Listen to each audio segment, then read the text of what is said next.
Hello student, इस video में हम करते हैं class 10th NCERT math chapter 4 द्विघात समीकरण और करते हैं एक्सरसाइज 4.2 का क्वेश्चन नंबर 4। क्वेश्चन नंबर 4 क्या है भाई, देखते हैं।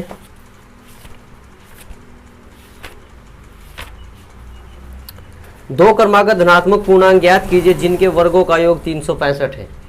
हमें ऐसे दो क्रमागत धनात्मक पूर्णांक ज्ञात करने जिनके वर्गों का योग 365 है। धनात्मक क्रमागत यानी कि क्रमागत पूर्णांक का मतलब क्या होता है भाई, जैसे एक के बाद 1 2 3 4 5, ठीक है। जैसे एक के बाद 2, 2 के बाद 3, 3 के बाद 4, कैसे आएगा, एक जोड़कर, ठीक है। इनमें एक का अंतर होगा, तो उन संख्याओं को क्रमागत संख्या कहते हैं भाई, जो एक के बाद एक, ठीक है, समान संख्या जोड़कर प्राप्त होती है। तो हम मानते हैं भी, माना पहला धनात्मक पूर्णांक बराबर x, और भाई माना दूसरा धनात्मक पूर्णांक जो होगा, क्योंकि क्रमागत है तो भाई एक जोड़ देंगे x + 1। अब क्या कहा इसने कि भाई दो क्रमागत धनात्मक पूर्णांक ज्ञात किए जिनके वर्गों का योग 365 दिया हुआ है। तो प्रश्नानुसार क्या करते हैं भाई, प्रश्नानुसार दोनों पूर्णांकों के वर्गों का योग यानी x² + x + 1 का होल स्क्वायर बराबर 365 आ जाएगा, ठीक है। यहाँ स्क्वायर खोलते हैं और करते हैं भाई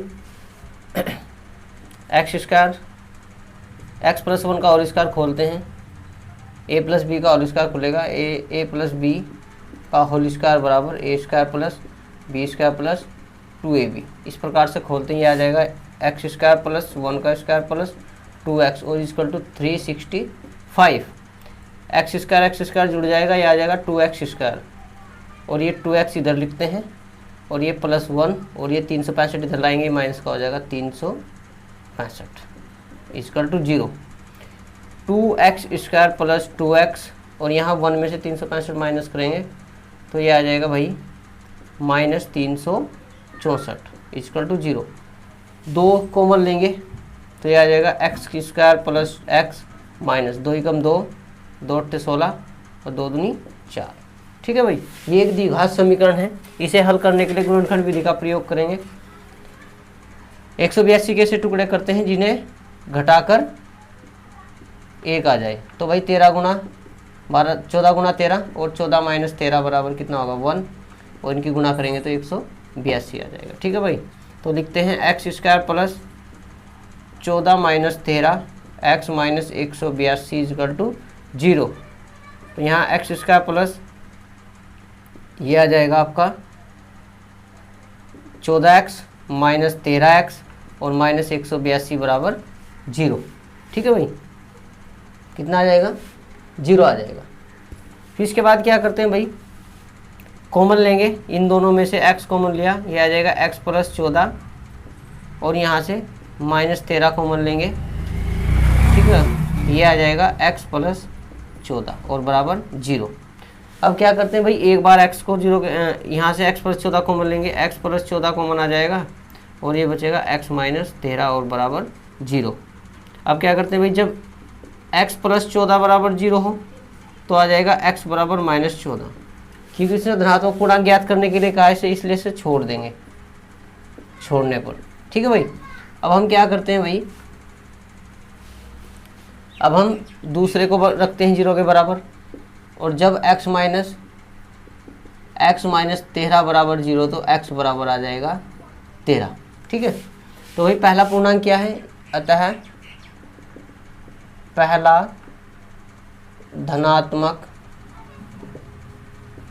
पूर्णांक बराबर x बराबर 13 और दूसरा क्या आ जाएगा भाई, दूसरा धनात्मक पूर्णांक जो होगा वो x + 1 यानी कि 13 + 1 बराबर 14। तो यानी कि एक 13 है और दूसरा पूर्णांक 14 है। इसी प्रकार नेक्स्ट क्वेश्चन करते हैं। अब करते हैं क्वेश्चन नंबर 5 एक्सरसाइज 4.2 का। एक समकोण त्रिभुज की ऊंचाई इसके आधार से 7 सेंटीमीटर कम है। यदि कर्ण 13 सेंटीमीटर का हो तो अन्य दो भुजाएं ज्ञात कीजिए। एक समकोण त्रिभुज की ऊंचाई इसके आधार से 7 सेंटीमीटर कम है। ऊंचाई आधार से कम है, ठीक है। यह समकोण त्रिभुज है भाई, ऊंचाई कम है, आधार ज़्यादा है, ठीक है। तो हम क्या करते हैं भाई, ये होती है कर्ण, ये आधार है और ये ऊंचाई है, ठीक है। ध्यान रखो भाई। तो क्या कहा भाई, समकोण त्रिभुज की ऊंचाई इसके आधार से 7 सेंटीमीटर कम है। तो हम मानते हैं, माना समकोण त्रिभुज का आधार, देखो यहाँ अगर हम आधार मानते हैं तो फिर ऊंचाई निकालते हैं, उसकी निकाल लेंगे x - 7 कर। अगर हम ऊंचाई मानेंगे फिर आधार निकल जाएगा। माना समकोण त्रिभुज की ऊंचाई, माना समकोण त्रिभुज की ऊंचाई अगर हमने मान ली भाई इसकी x, तो इसकी इसलिए समकोण त्रिभुज की जो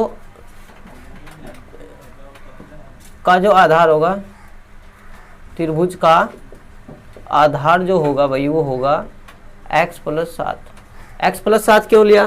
क्योंकि उसने ये कहा कि भाई समकोण त्रिभुज की जो ऊंचाई है वो उसके आधार से 7 कम है। तो यानी कि ऊंचाई कम है, आधार ज़्यादा है, ठीक है। अगर हमने ऊंचाई x मान ली तो फिर आधार को x + 7 मान सकते हैं, ठीक है।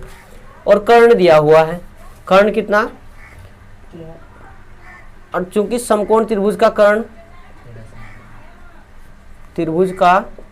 कर्ण जो हो वो क्या दिया हुआ भाई, 13 सेंटीमीटर।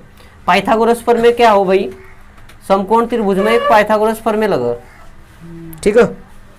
तो उसे लगाएंगे भाई पाइथागोरस प्रमेय से। पाइथागोरस प्रमेय से क्या होता है भाई, कर्ण का स्क्वायर बराबर, ठीक है, आधार स्क्वायर प्लस ऊंचाई स्क्वायर, ये होती है पाइथागोरस प्रमेय। कर्ण की जगह रखते हैं कर्ण का मान कितना है, 13, इसका स्क्वायर करेंगे। आधार कितना है भाई, x + 7, इसका स्क्वायर होगा, और प्लस ऊंचाई कितनी है x, इसका भी स्क्वायर होगा। तो भाई 13 का स्क्वायर कितना होगा, 169, ठीक है। a + b का होल स्क्वायर, x² + 7² + 2ab यानी कि 7 दूनी 14 और x प्लस x², ये x² जुड़ जाएंगे भाई, ठीक है, = 2x², और ये आ जाएगा प्लस के 49, 7 × 7 = 49 और प्लस 14x, ठीक है। अब ये 169 इधर ले जाओ, ये आ जाएगा 2x² प्लस 14x प्लस 49, इसे इधर लेंगे तो ये हो जाएगा माइनस का 169 = 0। 2x की घात 2 प्लस 14x, यहाँ बचेगा माइनस के, 9 में से 9 गए 0, 2 और ये 1, ठीक है, 120 बचेगा बराबर 0। 2 कॉमन लेंगे तो आ जाएगा x² प्लस 7x और माइनस 60 यानी 60 आ जाएगा जब कॉमन लेंगे तो।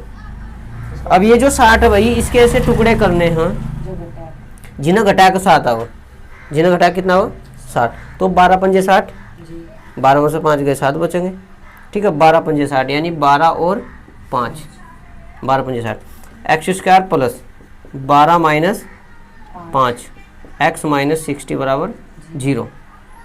ब्रैकेट खोलते हैं भाई, x² plus 12x minus 5x और माइनस 60 बराबर 0। इन दोनों में से कॉमन क्या आएगा, x, तो x प्लस 12, यहाँ कॉमन आएगा माइनस के 5, x plus 12 = 0। x plus 12 common, x plus 12 common आएगा तो ये बचेगा x माइनस 5 और बराबर 0। अब क्या करते हैं भाई, एक बार x प्लस 12 को 0 के बराबर रखेंगे, एक बार x माइनस 5। जब x प्लस 12 = 0 तो x बराबर आएगा माइनस के 12। ध्यान रखो कोई भी, ठीक है, आकृति हो यानी उसकी साइड कभी भी माइनस में नहीं, से छोड़ देंगे, ठीक है, समझे ना। माइनस की इसलिए छोड़ते हैं क्योंकि भाई माइनस में का मतलब ये है कि वो है नहीं इसमें और कम है, त्रिभुज जब बनेगा जब उसकी कोई भुजा होगी, भुजा की लंबाई होगी, ठीक है। फिर जब x माइनस 5 इजिकल टू 0 तो x बराबर आ जाएगा 5। तो x का मान क्या है भाई 5, यानी ऊंचाई आई उसकी 5। अतः समकोण त्रिभुज की ऊंचाई x बराबर 5, ठीक है, सेंटीमीटर। तो भाई उसका आधार कितना होगा, इसलिए समकोण त्रिभुज का आधार जो होगा वो होगा x प्लस 5, x प्लस 5 यानी कि x का मान कितना, x प्लस 5 नहीं, x प्लस 7, 5 प्लस 7 यानी 12 सेंटीमीटर। ये आ जाएगी इसकी ऊंचाई और आधार की लंबाई है, ठीक है। करो। एक कुटीर उद्योग एक दिन में कुछ बर्तनों का निर्माण करता है। एक विशेष दिन यह देखा गया कि प्रत्येक नग की निर्माण लागत रूपों में उस दिन के निर्माण किए बर्तनों की संख्या के दुगने से 3 अधिक थी। उस दिन की कुल निर्माण लागत 90 रुपये थी। तो निर्मित बर्तनों की संख्या और प्रत्येक नग की लागत ज्ञात करनी है। उस दिन कितने बर्तन निर्मित किए गए ये भी ज्ञात करना भाई, और एक नग का मतलब एक बर्तन की कितनी लागत है वो भी ज्ञात करनी। तो हम मानते हैं भाई क्वेश्चन नंबर 6 में माना उस दिन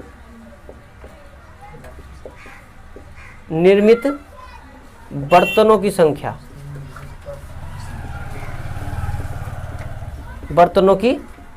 बराबर x, और भाई माना एक नग की निर्माण लागत, एक नग का मतलब हो भाई एक बर्तन, एक नग की निर्माण लागत का मतलब उसे बनाने में जितना भी पैसा लगा होगा। निर्माण लागत क्या कहा उसने भाई, प्रत्येक नग की निर्माण लागत उस दिन के निर्माण किए गए बर्तनों की संख्या के दुगने से 3 अधिक कहा उसने। यानी कि जितने भी उस दिन बर्तन बने हैं, सपोज करो हमने x बताया उसने कि हमने मान लिया भाई x बने उस दिन, ठीक है। अगर उस दिन x बर्तन बने हो तो ये कह रहा है कि भाई एक नग की जो निर्माण लागत है जितने बर्तन बने उसका दुगना करके उसमें 3 जोड़ दो तो एक नग की निर्माण लागत निकल जाएगी, ठीक है।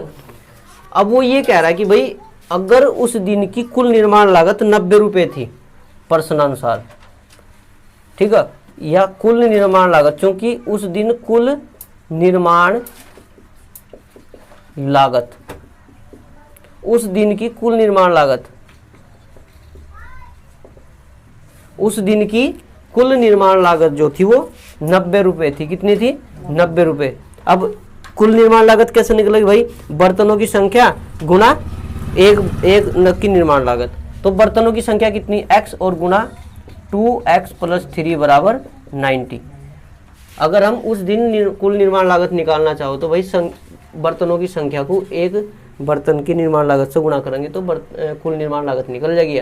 फिर यहाँ से भाई हल करेंगे sir, 2x square plus 3x और ये 90 इधर आएगा तो ये माइनस के 90 बराबर 0। तो हम क्या करते हैं भाई, अब 90 के फैक्टर नहीं करते, ध्यान रखो 90 के नहीं फैक्टर होते, 90 की गुना इसमें करे जा पहले, सबसे पहले तो 90 दूनी 180, 180 के फैक्टर करने पड़ेंगे। अब 180 के से फैक्टर करने जिन्हें घटाया का 3 आओ, घटाया का कितना होना चाहिए 3। तो करो भाई, तो कैसे करते हैं भाई, 2 9 18 45 और भाई 3 कम 3 3 5 15, ठीक है, ये आ जाएगी। अब कैसे निकालेंगे भाई, 2 दूनी 4 या 12 और 3 5 15, 12 और 15, 15 माइनस 12 कितने हो 3 आ जाएगा, ठीक है। तो यानी कि 2x square plus 15 minus 12 x minus 90 बराबर 0, ठीक है। फिर ब्रैकेट खोलते हैं भाई, 2x square plus 15x minus 12x और माइनस 90 बराबर 0। इन दोनों में से x कॉमन लेंगे केवल, क्योंकि भाई ऐसी कोई संख्या नहीं है जो दोनों को विभाजित करती है कोई, हाँ ठीक है। x प्लस 15 आ जाएगा ये, नहीं 2x प्लस 15, 2x प्लस 15 आ जाएगा ये। फिर यहाँ माइनस कितना कॉमन लेंगे भाई, यहाँ हम कॉमन लेंगे 6 कॉमन लेंगे, बचेगा 2x प्लस 15। जितना यहाँ बचेगा इतना यहाँ बचना चाहिए। अब 2x प्लस 15 कॉमन आ जाएगा, 2x plus 15 bracket x minus 6 और बराबर 0। अब हम क्या करते हैं भाई, जब इसे 0 के बराबर रखें, 2x प्लस 15 बराबर 0, तो 2x बराबर -15 और x बराबर आएगा -15/2। ठीक है। अब देखो किसी भी बर्तन की बर्तनों की संख्या कभी -1 नहीं होती। अगर कंपनी बना रही तो 1-2 बर्तन जरूर बनाएगी, इसलिए होता है कि -1 बनाई, माइनस का मतलब तो बनाने नहीं और तोड़ दिया उसने अपने। ठीक है, नमस्ते। इसे तो हम छोड़ देंगे भाई, क्या कर देंगे इसे, छोड़ देंगे इसे। अब इसे 0 के बराबर रखेंगे तो क्या लिखते हैं भाई, जब x - 6 = 0 तो x बराबर 6, इसे लेंगे। अब बर्तनों की संख्या कितनी, 6। अब क्या करते हैं भाई, लिखते हैं अतः बर्तनों की संख्या, अतः उस दिन निर्मित बर्तनों की संख्या कितनी होगी भाई, x बराबर 6 बर्तन बने भाई उस दिन। अब उसने कहा कि एक बर्तन की निर्माण लागत भी ज्ञात करो भाई, इसलिए एक नग की निर्माण लागत कितनी होगी, 2x प्लस 3, यानी कि 2 गुना 3 नहीं 2 गुना 6, 2 गुना 6 प्लस 3, 6 दूनी 12 प्लस 3 यानी 15 रुपये एक बर्तन की निर्माण लागत है। ठीक है भाई, समझे, उतारो फिर।